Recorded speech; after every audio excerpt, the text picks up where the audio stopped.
Welcome to Tea with Tanya podcast.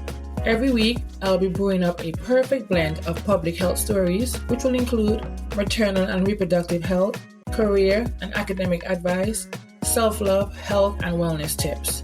Join me, your host, Tanya. I'm a public health professional working in maternal health. I'm a birth and postpartum doula, a placenta encapsulation specialist, and certified lactation counselor by day. And I'm your average tea-loving millennial and content creator by night. So pour yourself up a cup of tea and join me in the tea tasting room for your weekly dose of inspiration where you are the center of our conversation. This podcast is here to serve you. So come take a sip with me and let's start promoting positive living together. Well, hey, welcome back to Tea with Tanya podcast. Thank you for joining me here in the tea tasting room today. Today, we're going to be talking about an important topic that affects many women and families across the U.S., especially us as Black women. And that is going to be the issue of Black maternal health. If you've been listening or following the news or you've seen on TikTok or wherever you get your news from, there has been a lot of attention that has been given to the disparities in maternal health outcomes for us as Black women compared to other demographic groups. And the challenges that Black women are facing, Black mothers are facing during pregnancy and childbirth. So to help us understand this issue on a much better and bigger scale, I have someone very special. And I know I say this about all my guests, but she's just so special because she's my fellow island sister. And then how we met, we connected through her cousin. Her cousin and I, shout out to Nneka, we went to primary and secondary school together, or that's elementary and high school together. And she connected us through Instagram. And you guys know how I preach about social media. It can be for good. And sometimes it can be for, not so good as well. So I'm happy to have her on the podcast. I've been watching her profile and I've been thinking about it for a while, but I was shy and I finally mustered up the strength and she responded in no time and she made the time for us to record this podcast. So welcome to the Tea with Tanya podcast. Thank you. Thank you so much. I didn't call your name because what we do here, you're going to introduce yourself. You're going to tell us all the tea about yourself. So that's why I didn't say your name. I was hesitant for a little bit. I'm like, no, let us tell the audience who you are, what you do, and what you're about. Okay, so my name is Nneka Symister. To your point, I'm your island sister from Antigua. I reside in New York and I practice in New York. I'm a licensed clinical social worker and I have my own practice, my local therapist, and I also am partnered with a few agencies that specifically work with maternal mental health. I've been a clinician for almost 20 years, not to age myself too much, but for a really long time. And I've had a history with working with, mothers, fathers, the shelter system, a lot of nonprofits. And I really pride myself with doing work with the quote unquote underserved. I started working specifically with maternal health about 8 years ago. To be honest, I fell into that field. Before that, I was in foster care. And prior to that, I worked several years with a fatherhood program.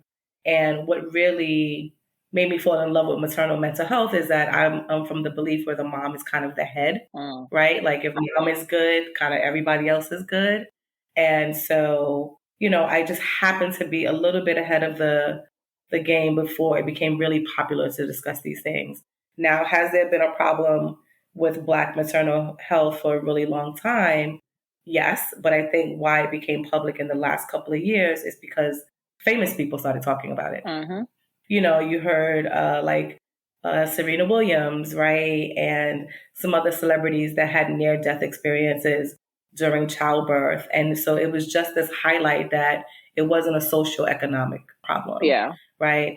It didn't matter your financial background. It didn't matter your access to care, right? It was a systemic racist issue, racism type issue. And so once celebrities kind of start talking about things, it's popular, and then, which has been a plus, quite frankly, because that has led to now, more awareness programs, doula work, all this wonderful stuff to deal with a problem that has been increasingly getting worse, quite frankly. No, it is. And, as we're recording this episode, we're in the thick of Black Maternal Health Week. So, it's just so awesome that we are even having this conversation. And I feel like there are many disparities in maternal health outcomes. And every time I think about the Black maternal mortality rate in this country. It honestly, it makes me angry because I like some of these things are just so preventable. There's so many things we can do to change. Like, why is it that, the maternal health outcome for a Black woman is much more higher than those of other demographics? And when you think about these things, it can have a significant impact on not only our physical health, but then, you think about the mental health aspect of it when you're thinking about the different families and what they're having to go through. So today we're gonna be talking about exploring the contributing factors of this maternal health disparity, the emotional challenges that Black mothers and Black birthing individuals are facing. And of course, how the healthcare system can help us, but of course, families, communities can better support Black women during pregnancy and postpartum. So my question to you, Nneka, you've been in this game for a long time, longer than I am. So I wanted to talk about the disparities in maternal health outcomes for Black women. For someone listening who doesn't even know what the word disparities mean, or when we're talking about Black maternal health, can you just tell us about the disparities in maternal health conditions or outcomes for Black women compared to the other demographics? Like, why is it us? So the thing is, well, one, it's a U.S. problem. When we think about globally, it's a U.S. problem. The U.S. has Yes. one of the worst medical systems, which is in the first world countries per se, right? Mm-hmm. And not even always in just first world countries, but what the problem lies right now. Black women are 3 to 4 times more likely to die from childbirth, right, than white women. I want to say maybe Mm-hmm. 2 times from Latin women, but the numbers are really high for many reasons. The core reason is obviously racism. There's this idea that, Black bodies are different. The Mm-hmm. doctors and professionals don't believe Black women when they say they're in pain or they're having issues, right? Believe it or not, in 2023, is that what we're in? In Yeah. 2023, doctors and nurses are still learning that Black people don't feel as much pain, right? And then it's just that, right? We tell someone, listen, I'm in pain right now. And they say you're overreacting. Mm-hmm. We think that we might be like, again, when I say racism, in the idea of like, we might be wanting drugs, right? All of this ideas that are just not based in reality. And so because of that, we just don't get the care that we need. We just don't get the care that we need. And so is that starting to change? Yes, because hospitals are being sued. So it's an interesting thing. So hospitals and the medical care system is one of the only systems that are allowed not to give us statistics. And so as Mm-hmm. a birthing person, if I wanted to go to the nearest hospital and find out how many deaths during childbirth did they have, how many C-sections have they had, how many complications have they had, I can't get that information. And Mm-hmm. so a lot of times we are just picking places that are close in proximity because we think about, how quickly we need to get to the hospital to get the care that we need. I think we have a really double-edged sword relationship with the medical system in some ways. A lot of Yeah. people feel like, Mm-hmm. hey, they're the professionals, right? They went to school, they know this work. And so I have this blind trust that Yeah, that's happens. what. And simultaneously, we also, due to, especially in the US, due to historical reasons, don't trust because, they've used our bodies and they've done all kinds Mm-hmm. of testing on us and stolen organs and all this other stuff, right? So there's this like double-edged sword relationship. So I think what needs to happen is one, there needs to be some, overseeing that happens in the medical system, but also there needs to be a rebuilding of the relationship between the community and the medical field. I think that's changing because we're having more Black doctors, right? People are being more intentional about advocacy. People are now bringing Mm-hmm. in doulas, midwives. People are now opting to have home births, which is interesting because midwives were the ones who gave birth to forever. That's right. The system somehow brainwashed everyone to say that wasn't good enough. And then white people had access to midwives and we didn't. And and now it's coming back full circle. So I think, there are some things happening slowly but surely, but unfortunately not fast enough. Right? Yeah. It's just I mean, every week if you really pay attention, there's someone else who has passed away either during childbirth or after they had, Mm-hmm. oh my God, I've heard so many sepsis or, high blood pressure or, I've heard horror stories. I don't even want to get into that, but the system is weird, right? Think as a pregnant person, Flawed. you go to the doctor quite often, and then you give birth, and then you have one follow up. Mm-hmm. That's it. And then every other appointment is for the child. And so it's almost like once you've done your duty, you're thrown away, And if you've had No, a that birthing experience, you don't even want to go to that appointment because there's so much trauma that comes with going back to that space. yeah. The system is just a lot of things need to change. It's flawed, and you mentioned some of the horror stories, and I'll share one. I saw something on TikTok, and I came across this, and this person, they were giving the patient who died like the walk of fame or something, like basically walking her through the hospital halls while her family was in the back like wailing and crying, and she had given birth, everything was fine, and then she had a headache, she was complaining about different symptoms that would one can equate to, let's say, preeclampsia, but no one even looked at her to say, well, you know what, let me see what's going on. Oh, she's fine. You just had a baby. You need to rest. You had a long time with birth, and turns out that she had an aneurysm. I think it was an aneurysm she had, and it went to her brain, and she died. And when I see things like that, again, some things we can't prevent, but a lot, if people just listen to Black women. Let me check, right? When I think of and do something. Serena Williams, and she had blood clots, right? And she's telling the doctors, I have these clots, I'm feeling this pain. They said, no, no, no, you're fine. If her white husband didn't say, listen to her, she knows her mom, she would have been dead. And mind you, she in Serena's case, she was legitimately telling them what she needed done. Like she at this point, she's a doctor at this point because she's been through it before. So she was able to tell them what was happening, what she needed in a sense. Right? Whether you have the vocabulary, most people know their bodies. Right? That's not a rarity, right? I may not have all the medical terminology, but I can tell you when I don't feel well. Do you know what I'm saying? You're right. And so I think we don't need to tell them exactly what to do.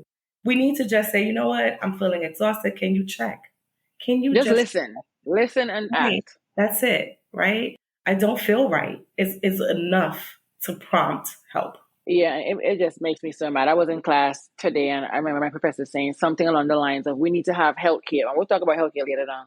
But healthcare needs to be something like a utility. No one should be fighting or struggling to get the help that they need in this country. It's embarrassing being in another country. Or sometimes I feel bad. I'm like, I'm from Antigua. I don't want to be, for lack of a better word, shitting on the US because this is where I'm at. This is where I'm getting all my opportunities. But it's like, why is it that as a developed country, you're at the bottom of the list when it comes to healthcare, but in particular when it comes to the Black maternal mortality rate? Like there has to be. It's almost as if they were expected to be this way because we're Black. Well, if you think about racism in the country, we can talk about that across all kind of topics and areas, right?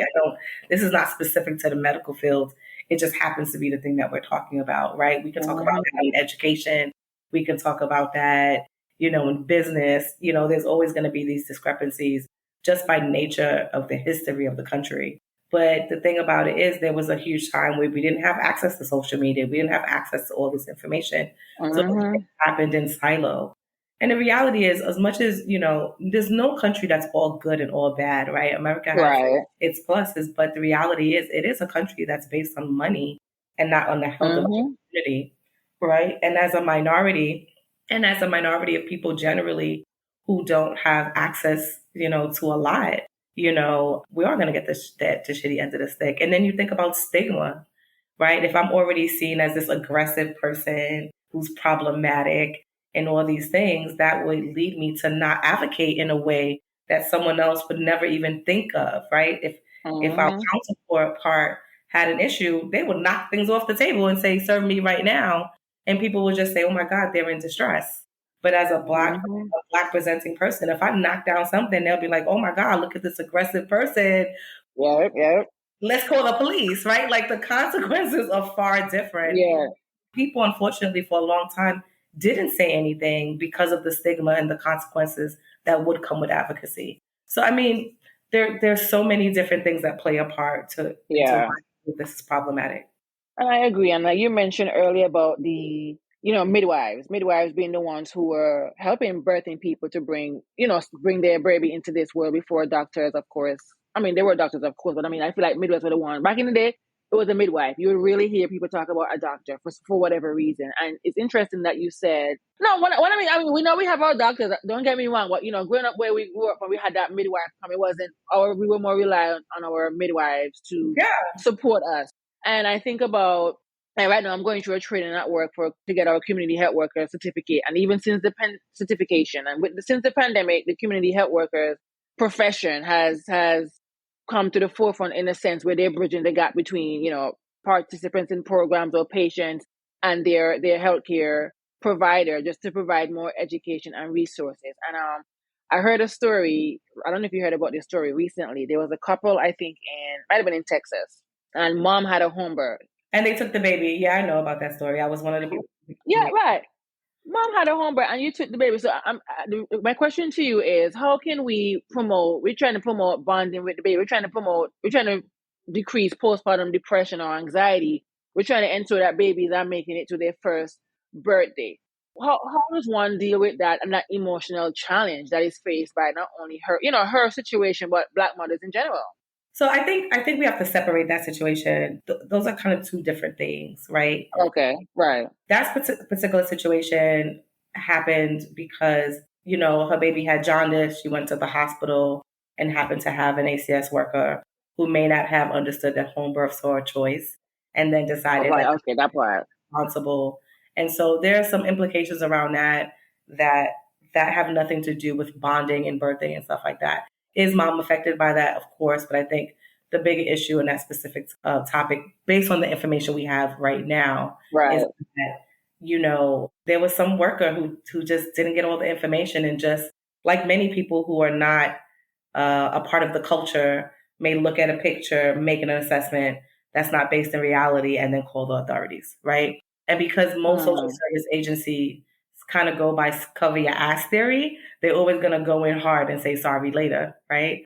Because if they did, something happened, then they're liable. So there's a whole bunch of politics that comes with that. That's problematic.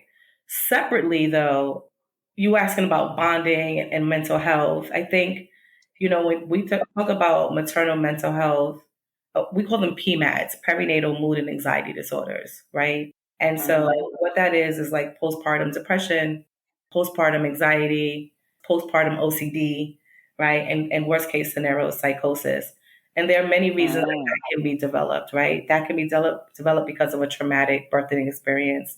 That can be developed if you have a mental health history already of anxiety or depression. That could be developed if you have, no support system, right? So there's so many variables that can play a part of that. Bonding is a weird thing. Is skin to skin important? Of course, right? Right. First contact, really important, of course. But I think we always have to think about all of the variables that play a part, right? Because let's say you have a child who, is sick and needs to be taken care of, right? Are they less bonded because they didn't get the skin to skin immediately? I don't know, right? Because sometimes that's a necessity to save the child's life. And so I think, overall, we have to think about systemically what needs to change, right?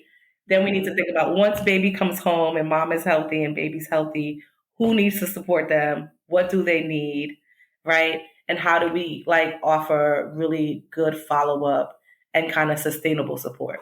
So when we think about support, tell me more about thinking of who will be a great support system for our moms. Of course, we can mention partners, but when we think about the support system that one need to maybe avoid or minimize experiencing any of the PMADs, like who do we think or should look to for support? For someone thinking, I don't know, I mean, I'm probably a single mom, or I know I don't have the support from my family or friends, or even if I do, how do I ask for support, or what does support look like?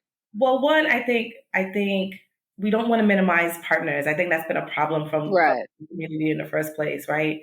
We're one of the people who are like, oh, dads don't matter. We're like a double-edged sword. In one moment, we're like, oh, dad doesn't know anything. Let him sit in the background, let auntie jump in, let everyone jump in. And then those people disappear after a while to go back to their regular lives. And then dad never learned anything. And now you're saying you're not helping me. And so we kind of set them up to fail in some ways. And so even whether people are together or not, the other parent can still be a support, right? And I think we have to demyth this idea that Black fathers are not very much involved. There are many who aren't, but there are many who are. Right. And we want to lean into that.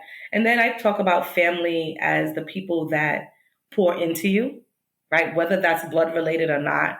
Not everybody, is blessed with a loving and supportive family. So sometimes family are the people that you choose, right? And so usually through pregnancy, I try to tell my clients, okay, who are your friend list, right? Even if you have three, let's say three strong friends, you don't have to have a lot. And then you think about those three and what are they realistically capable of? So I might have one who would love to come over and clean my house and cook me dinner. And then I might have another girlfriend who's like, I love you, boo, but I'll send you some childcare. You know what I mean? I'm not coming over. You need a check? I got you, right? And so, and the person who's going to pick up the call at 3:00 in the morning. And you kind of identify those people before the baby comes. And so if I say to you, hey, Tanya, can you be my 3:00 in the morning call? If this baby's crying and I don't know what to do and I need to hide in the closet to save me and that baby, will you run over here? And you agree to that so that when my phone call comes, you're not shocked, right? And I think a lot of times what people tend to do is say, oh, they're busy, they have other children, they have lives, I'm not going to ask anyone. And then by the time you're drowned, everyone is like, why didn't you tell me? And so really leaning into the people who say, lean into me. Trust that people can make their own boundaries. Trust that if people don't want to do it, they'll tell you no, right? You don't have to be the person to decide that for others. And then community service, if you're a part of a church, if you're a part of some kind of organization, when I think about the Jewish community, when one of them has a baby, everyone from their, family cook for them. And so they have 3 weeks of meals. They don't have to worry about cooking. They may have never met you and been to your home, but meals are being sent to your home. And so, a lot of times I think, unfortunately, we have been socialized to become prideful in some ways, right? And being I don't need it. I can do it myself. And the reality is that, I know this is kind of a long-winded answer, but the reality is that if we think about us historically, no one person has ever meant to be responsible for everything. So that part. Think about, your childhood. I even think about my childhood, and I'm not that old. I can go to my parents, but I can also go to my aunts and uncles and my older cousins and my grandparents, and all the adults in the house were the adults in the house, right? It didn't matter what their role was to you. They can tell you what to do and they can care for you in all the same way. Whereas now it's just oh, you're the mom. That's it. It's mom's job. No, I agree. And so that's why people are so overwhelmed and really having a difficult time, because no one person was meant to do this. No, I agree. And when you touch on a good point, when I think of my childhood, it was my grandparents, like you say, a mom and aunt, somebody from the church, you're not going to disrespect that person. You may not even like them when they're telling you something. It's who are you? But you just had that respect because you know what, they're either going to tell your parents or they're looking up for you. Right. But not even just in the criticizing you, but in the raising you, right? Somebody would stop and say, hey, did you eat? Right? If my mom needed to go do something, she can say, hey, can you keep your eye here? Come watch them. And they would, right? No one person was supposed to go to work, take care of the kids, cook all the food, could do all the laundry, do all these things with no help whatsoever. It's just not possible. And it takes away, because growing up, you always hear it takes a village. And we've seen that, we've experienced that it actually takes a village to indeed raise a child. And now I feel like somewhere, somehow, we removed that village, the idea of a village. It's like a village is a foreign thing now. Oh, I don't want this person watching it's just we're lacking the community, I think, to some extent, when it comes to in the U.S. You know what? You're right. Thanks for correcting. I feel like I don't want to generalize, because in the U.S. we are lacking. That's a fact. We are lacking that village that's needed. What I think happened some years ago is that people started to lean into the idea of the nuclear family. And so the nuclear family was just like mom, dad, children, right? And so that happened around the same time when they started to shift from blue collar jobs being good jobs to white collar jobs being the best jobs. And so when that whole nuclear family happened, then people started to detach from, connection to all of our families. But what's interesting about this whole thing that happened kind of socially, if we think about sociology, right? It Mm-hmm. only affected those who didn't have the money to buy family, meaning maids and nannies and all these other things. And so those who had the access still had the generational family, right? And so Mm-hmm. the ones that were affected, and then, people started to realize like, oh shit, this is a problem, right? And so was there increase in abuse? Of course. I mean, there's so many variables, but I think one of the reasons why there was an increase was because of the stress, right? Mm-hmm. So when I usually see a parent who's kind of like really kind of raging at their children or really frustrated, the first thing I think to myself is, my God, have they gotten a break? Mm. I think they're terrible people, but everyone has a bandwidth, you know? That's right. And Yeah. it's because people don't get the breaks. And now it's starting, there's this new narrative around rest. And I know on Instagram that people heard of the nap ministry, and people Mm-hmm. leaning into to family and friends and not doing it alone. So it's starting to shift back to the way it was naturally, which is always the case in the US. The colonizers come, they say everything you're doing is wrong. And then they come back and say, oh, look what we found. And we think it's really great. And you're like, we were already doing that, but okay, thank you. Right, right, right. Thank you for that finding. And then they give it back to us. It's quite interesting.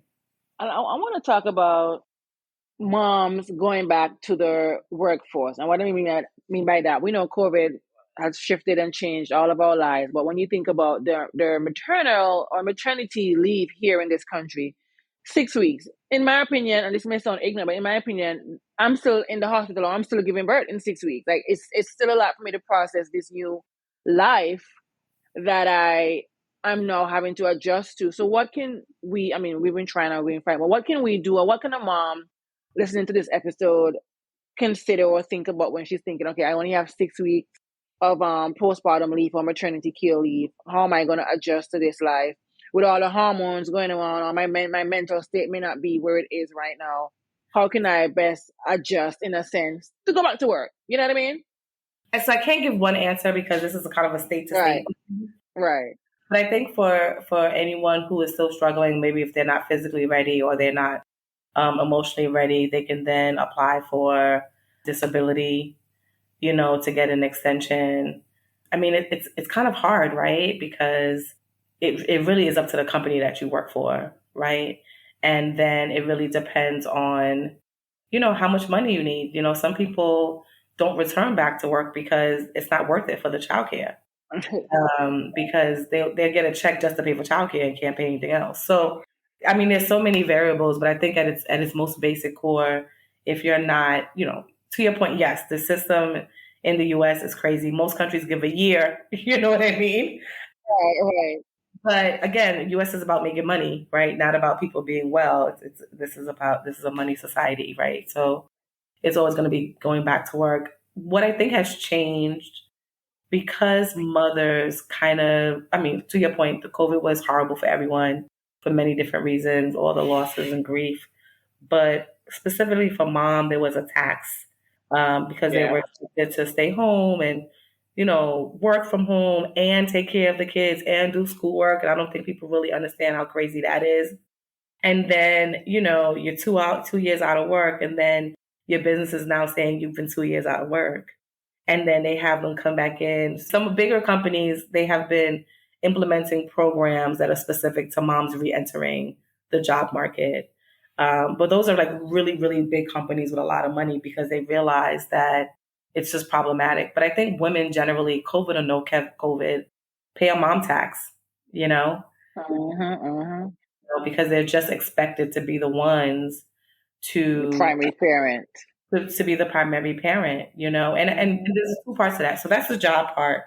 But I want to speak a little bit about women in society. We kind of drank the patriarchal Kool-Aid as well. I think a lot of women think that they should be the end all be all. And I think a lot of women feel Mm-hmm. guilty when they think about their own careers and they think about themselves, because society has told them that once you become a mom, you're a martyr and you shouldn't think about anything Mm. else but being a parent. And so, there's this real weird dynamic that happens, and I call it the fourth trimester, where they feel like, you're now having this new role, you're trying to re-identify who you are, what this means, how do you balance caring for your child and having a sense of self and still meeting your own personal career needs, personal needs, if it's social, social, all these things without being labeled a terrible mom, right? Oh yeah. Because, there's a whole bunch of mom police out there. And then, so all of that is just like going through your mind, and you still got to pay bills. Okay. And you still, that part, you still got to do all the things. And so, I mean, I just don't think people realize how nuanced parenting could be. And how much is our responsibility to delegate out when we can and to really lean into community when we can. And, and if you have the luxury to really negotiate time off, then do that, right? Not everyone doesn't have the luxury to do that. But if you can, really be intentional about holding a lot of these corporations accountable to what they say they want to do, to help everyone. But it is definitely I don't think there's really one answer that can kind of cover everyone, because in New York, we have so many liberties, but I'm pretty sure if you ask someone who's living in like Florida, right, or Tennessee, or all these places that are run by wild people, it's just different. It's crazy. And I want to double back on a question I should have asked, because like I said, I'm in this training and a lot of cultural humility keeps coming up. Implicit bias. These are conversations or what they've been teaching and we've been talking about. So as far as the healthcare system, and I hate to have to go back there, but as far as the healthcare system, how can the healthcare system rather better support Black birthing moms during the pregnancy, childbirth, and postpartum in terms of mental health? Because again, we got to think about access. Is someone living in a rural area? So how can they better facilitate that from a mental health standpoint? What has been being implemented in some more progressive states have been more testing, which again, there's a double-edged sword, right? Because you think about what's the responsibility of a system, and then what's the responsibility of the people within the system. So systemically, I think, there are some policies being put in place. So there's policies that put in place. There's right now, everyone could look it up. It's called the Momnibus Act. Yes. Congress, and it's talking about giving more help to those with mental health, getting more doula services, changing some policies, basic, human rights policies, like women who are incarcerated are still being handcuffed to their bed while they give birth, and like how barbaric that is. And so some of these things are really just basic human rights stuff, but these are the things that I think our current vice president is kind of trying to push through. We'll see, because, as that's happening, we're also losing, rights over our ovaries. So it's this weird dynamic that we're in right now. Yeah. But I think, when I think about actual providers and clinicians and social workers, I think we have our own responsibility to open our mouths and advocate when we see things people are not being treated well. I think it's our responsibility to step in and say, hey, are you asking the right questions? Pointing out bias, and all these other things. And I think it's risky because sometimes we're just getting in, right? We're entry level. We're trying to, not put a dart on our back, but we can't wait for the system to catch up. They can put in as many policies as they want. It takes years for them to actually be implemented in a way where they're really working to change outcomes. So I think it really falls on the individual, Yeah. I saw this doctor one day online, and she was saying how she got a call from one of the nurses, and the nurse was saying that she didn't think that she thought the patient had mental health issues because she kept tapping the top of her head. What? And the doctor was like, is she Black? And she was like, yeah. And she was like, does she have a weave? Because Right. it's probably just itching. Yeah. You see the difference, right? Yes. Why? Why? For real. Why sometimes, culturally it's important for you to be in these spaces, because this lady was about to diagnose this woman with some psych issues. and her scalp is itching. You know what I mean? There's like really different things going on. She just needs a comb or spray or something to get that itch out. Yeah. That's what I mean when I just mean like, we have to be in these spaces and we have to kind of take a room in these spaces. I think there are a lot of people who are starting to do that. But I think the more of us that do that, the more people are on guard, right? And realize they can't get away with events because they know they're being watched all the time. Yeah, and it's just about, providing, getting that education and finding out the different resources because it is there. And I won't talk too long about even the Medicaid expansion. Like every day is some back and forth between that. Because if we were to get that as well, many people will be able to have access to mental health services as well. But that's a whole different. Well, this is the thing, though. I know a lot of people, and definitely there's a lot of my own peers who disagree with me around this. People talk about education so much. I don't think we're lacking education. I don't think people are lacking education. I think it's almost insulting to think that we're not educated. Okay. Right. They may be lacking access, right? Because even if I get a voucher, even if I get Medicaid and my Medicaid can pay for mental health, there's so many clinicians. You know what I mean? And that doesn't mean, I don't think education is a problem. I think access may be a problem. You know what I mean? Right. I think there are some barriers. I think, people are a problem. But I don't think that there's many of us who are just like aloof about what's out there. And we may not know the specific name of programming, but everybody got Google, and everybody can just look up stuff. And I think, not everyone, let me not say that, but I'm thinking about New York specifically, right? Right. People have access. Most people. You have a telephone, right? For the most part. And even if you have an Obama phone, at worst case scenario, an Obama phone, they still have city, numbers that you can call and get information, right? At worst case scenario, you call 311 and say, I need a mental health provider. This is my zip code, right? And so people don't have a problem calling 311 to complain about their neighbor's noise. People don't have a problem calling 311 to complain about not getting heat, right? And advocacy. So I don't think people are just blindly walking around and not knowing what's out there. I think getting it is the problem, right? I think knowing what to advocate for, knowing what knowing how to use your voice without shame, is something that we all need to practice because we've been so socialized to be quiet and to engage in respectability politics. You know what I mean? And people like to accept a certain type of Black, and that's a whole nother conversation. But listen, I just don't think we're uneducated. I've worked with programs who have gone in and said, these places I went to one time I was in a program and they went into the South Bronx, and I'm from the Bronx, so I ride for the Bronx. And they went into the South Bronx and they were like, oh, it's a food desert. And in some ways it is a health food desert, right? And in some ways, because there are also many gardens that are Black owned in the Bronx. And they went in and they were like, we're going to teach kids how to make smoothies. And so all these kids came in from the community was like, I make this in my house every day. And I'm like, what makes y'all think kids know what vegetables are? Like, what makes y'all think that most of these kids are parents of immigrants? What makes you think that we don't know what vegetables are? It's just the access. Yeah. And that's when we got to check our bias too, because don't just it's assuming like no, not because we're in a quote unquote food desert. Like it's like no, we just lack access to some products, and especially if you're an immigrant. I mean, the likelihood of you knowing what these are is very, very high. Like let's be for real. It's a very strange dynamic, that I see often. Where people are like, these communities need this, and I'm like, why do you think they don't know what that is? It's just a weird thing, and they associate me with lack of education. And yes, there's maybe a lack of access to a certain subpar education at best, right, that we give.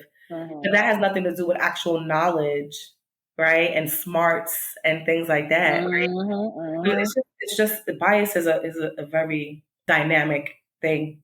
And we got to check that. But as we wrap up, what can families and even the communities, and I know you mentioned that briefly, but what can families and communities do to support Black mothers' mental health during pregnancy and postpartum? And when I ask that question, because I'm thinking, how can a partner or even a family member, like you mentioned earlier, somebody's coming to take this shift, or I can call you at any time where you're going to come and help me, whether it be cook a meal or something. How can someone who's not a mental health professional like yourself identify that, you know what, my partner or my friend needs help? And I say this because like I told you, I'm reading a book, and in this book, this mom, the book is called Ruthless, and in this book, this mom is going through postpartum depression, anxiety, everything severely. And she keeps crying out for help without actually using the word I need help. Because sometimes we think that somebody can identify, oh, she's stressed. No, if you don't tell me, I'm not going to assume either. And it got to a point where she ended up going back to her country, going back to Ghana, and leaving the child here with the father. I mean, it's a book, but I'm just saying, how can we support our pregnant and even our postpartum moms to be able to identify, okay, you know what, you need help. Let's go and try to search to find a therapist or a counselor, somebody you can talk to get you to this stage. Because I'm doing my part. I'm trying to help you. I'm trying to cook. I'm trying to clean. I'm trying to do the part to make sure that you have what I guess, maybe time with the baby as far, because again, it's like mom is still the primary parent, especially if you're breastfeeding. But how can we identify some signs? What are some signs we can identify to say, you know what, let me get my partner, let me get my sister, let me get my friend help, or have that conversation so we can, you know what, sis, you need help. This is what we're going to do. Because it's like a difficult conversation, but what can we do? Yeah. I think on this most basic level, we need to just ask. I think the problem is nobody asks. That part, yes, I think you're people right. just to say, how are you? And not accept answers that are not feelings words. So one of the practices I have is I don't allow people to tell me good, fine, okay. Okay. I don't know what to do with that. And so when I say, how are you? And I say good, I say, well, how are you feeling? And that will at least prompt a conversation, because someone may say, I feel numb. Well, then why do you feel numb? Well, blah, blah, blah. And that's how you can really get into the depth of things. So really not accepting, okay, same old, that doesn't tell me anything. Yes. But I always say, well, give me a feeling. Give me a feeling. No, that's real. And usually will open people up. I think that's the first thing. I think people need to listen and not listen to respond. You better say something. Say it again. Listen to listen and not respond. Because I think a lot of times it's good intention, right? We hear something and we're like, why don't you do, right? And the person's like, shut the F up. I'm trying to tell you how I'm feeling. And I promise you, you're not suggesting something I haven't thought about, right? So I think sometimes we have to be like, damn, that's hard. I understand.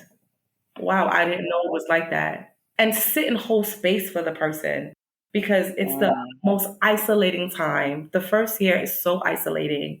Your body's recovering. Babies are beautiful and loving and sweet, but they don't talk and they just take. And so you're worried about their food, their weight, their health, all these things.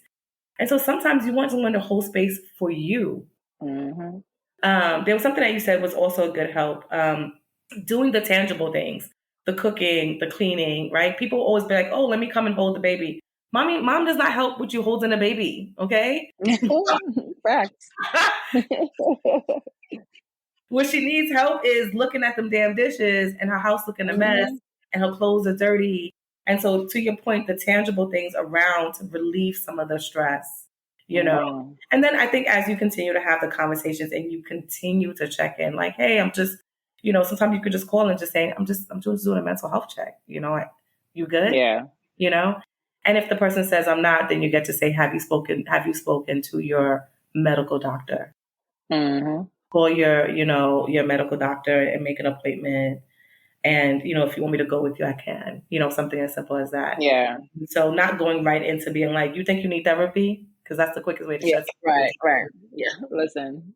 And just go in and say, hey, why don't you just see what it is? It could be physical, it could be mental, but let's see, But I think at its basic core, we don't ask.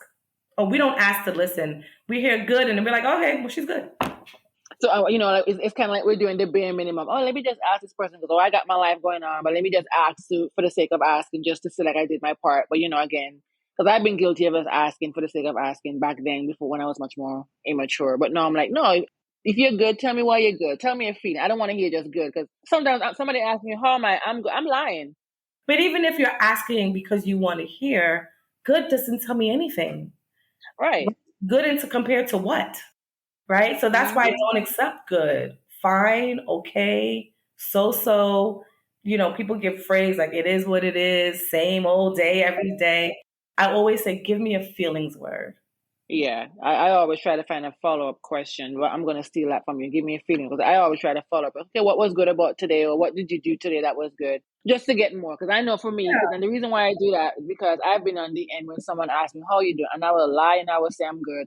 Because one, I don't want to have the conversation, or two, just, I'm still processing certain things as well.